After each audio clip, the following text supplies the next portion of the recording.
Welcome to the ChicoBag Podcast, where we explore how to leave everything better than we found it, from our planet to our communities and the systems we rely on every day. I'm your host, Andy Keller, and today we're joined by Meghan Langfield and Travis Cole from Harbor Connects, a nonprofit based in Los Angeles that's building a powerful community, a community-rooted model for addressing homelessness.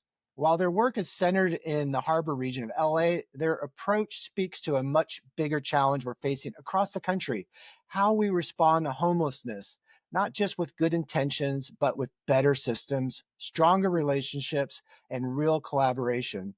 In this conversation, we'll explore what it means to truly support people experiencing homelessness, how we can fill the gaps in services more effectively, and what lessons from Harbor Connects can be applied in communities nationwide. Let's dive into it. Welcome, Meghan, Travis. Thank you for having us. So nice to have you. And so tell me about Harbor Connects. First of all, the name, why is it called Harbor Connects? We believe connection is very important, and we happen to be located in the harbor area of Los Angeles. So we serve the 5 communities within LA, which are San Pedro, Wilmington, Harbor City, Harbor Gateway, and Watts. The way that we serve folks is through 3 primary ways. Really, we want to ensure that folks have access to the right service at the right time. And so we provide what we call wayfinding services or system navigation to ensure that folks can get to the supports they need more quickly. We also believe collaboration is really important. And so a pillar that we stand on is to convene other organizations within our community. We know that we do better together rather than working in our individual silos. So collaboration is one of our pillars. And the pillar we're likely most known for is our microgrants. And we know that the systems serving folks who are unhoused have gaps, like all systems do. And so we use our microgrants to fill funding gaps that our service providers can't fill and that are barriers for people either to remain housed or become housed. And so we offer up to $2,500 per person per year to help fill these funding gaps. And we'll chat a bit about what that looks like in our work with you today. So you're saying obviously there's gaps, and you're providing up to $2,500 per homeless person to help fill those gaps? Correct. Yes. So each person has access to $2,500 through our organization, so long as they are on the brink of becoming homeless or currently unhoused. And the gap that we're filling can't be covered by any other funding source. So we hope to be a funder of last resort, and again, really filling gaps for our service providers that they identify as barriers for the clients they're serving.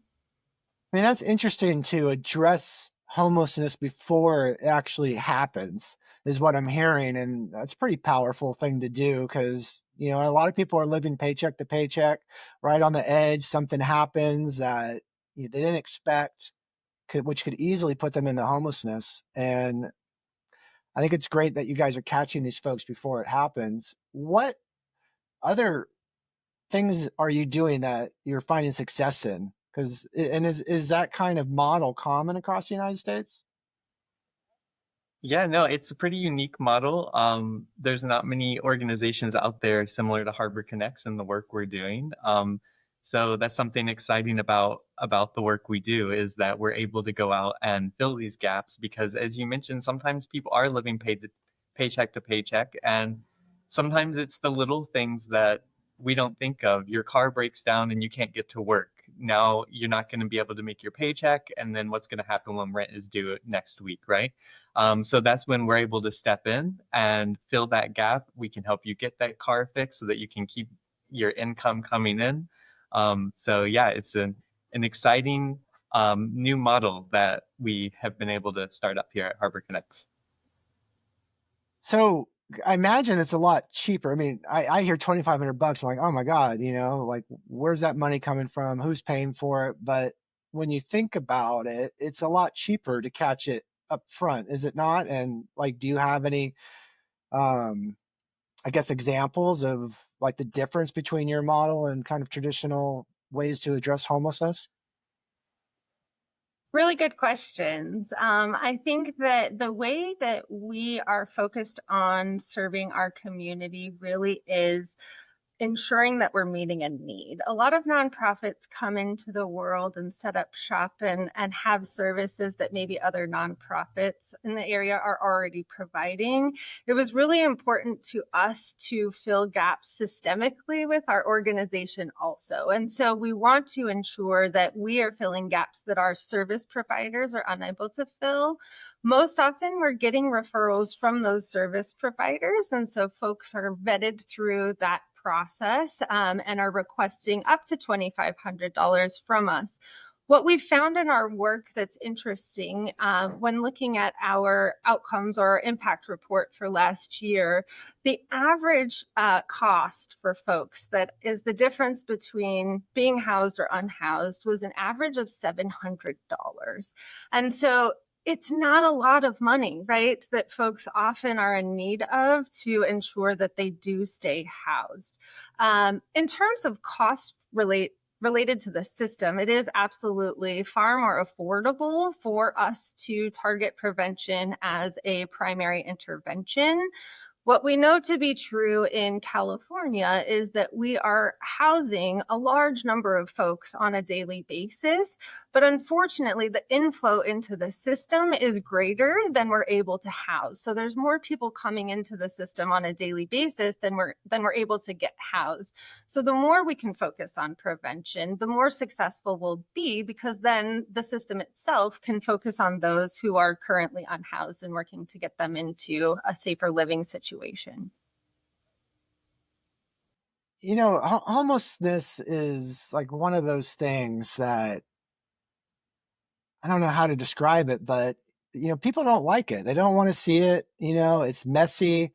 You know, it's gritty. You know, and then we have a lot of stories about homeless people, like, you know, oh, if they should just get a job, or, you know, why are they living on the street? So I know, you know, you being on the front lines of this, you have a lot of insight that maybe you can help people understand, like what are the main drivers of homelessness?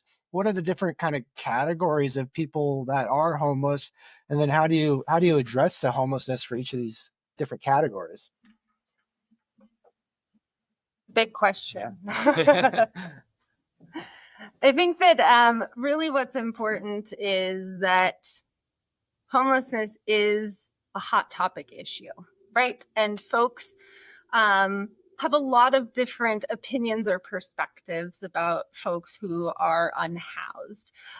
One thing I often encourage folks to think about is that folks fall into circumstances often beyond their own control.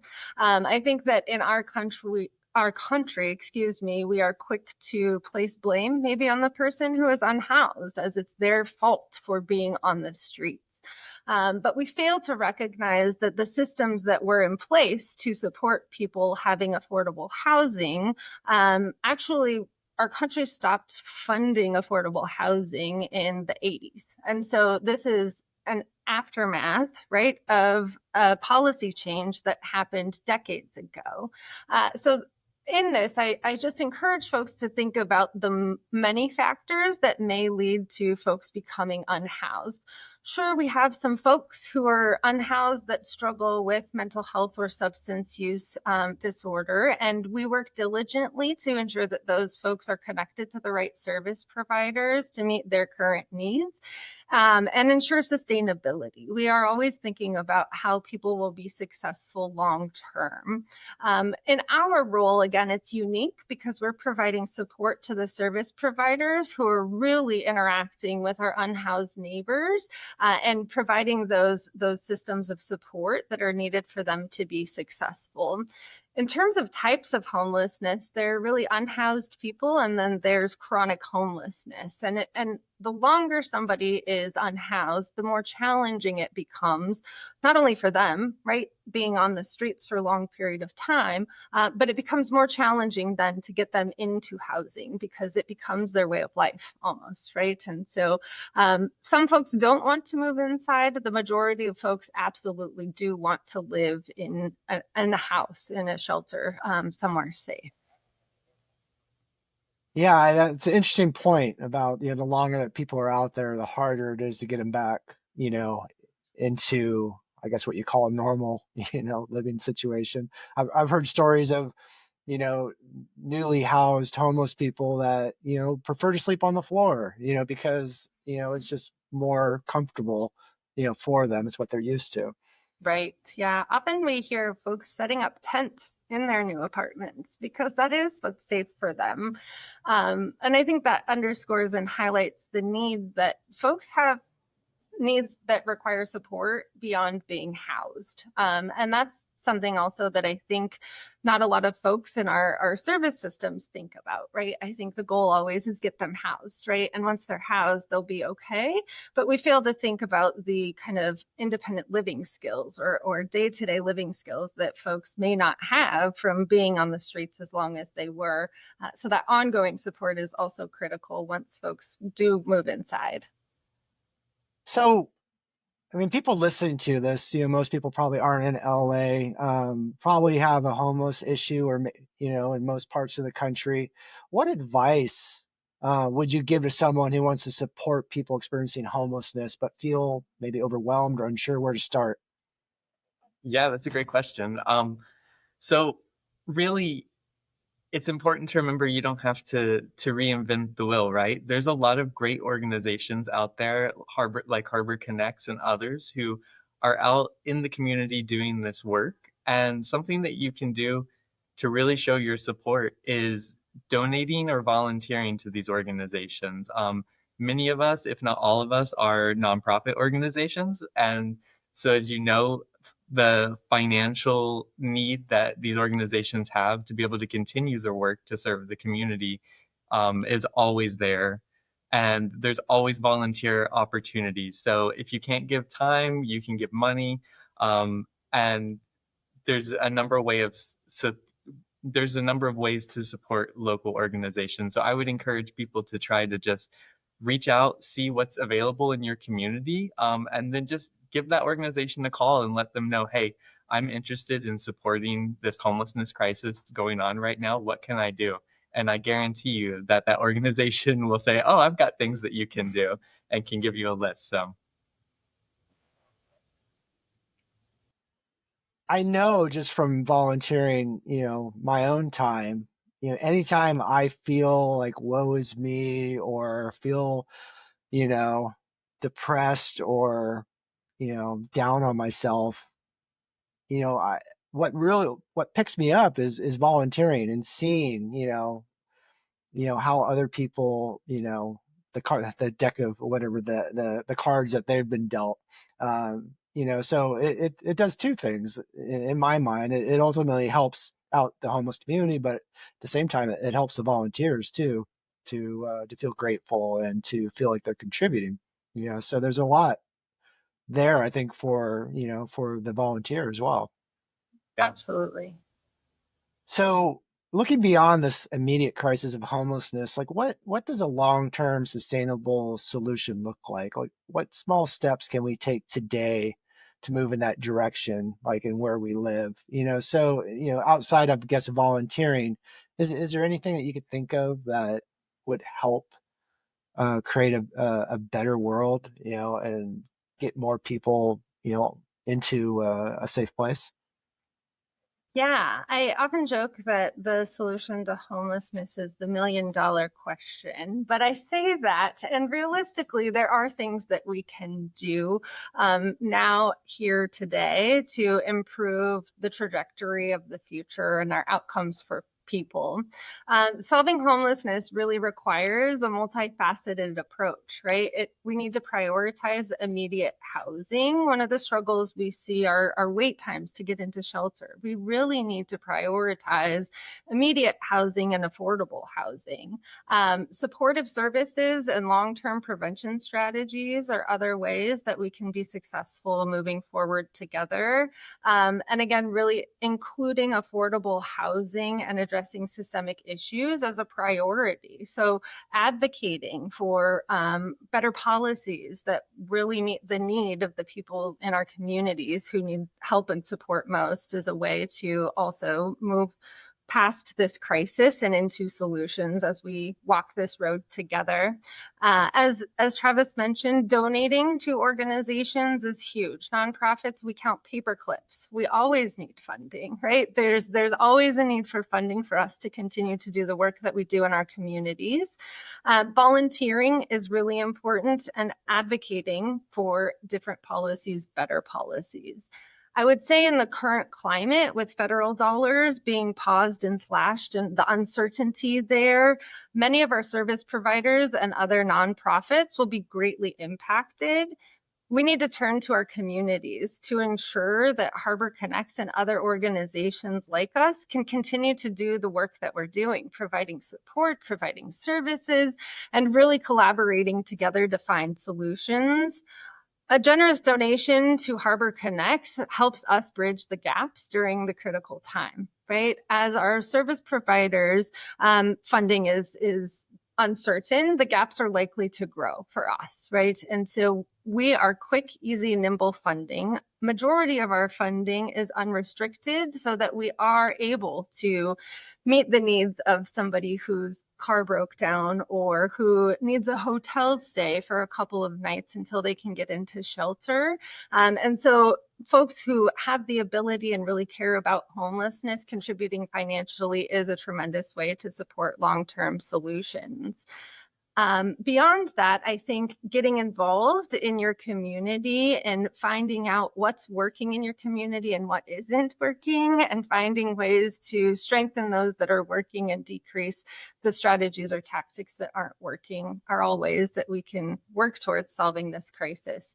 It likely will take a long time, but it will take creativity, and it takes determination, and really collaboration is what we believe is the ticket to success.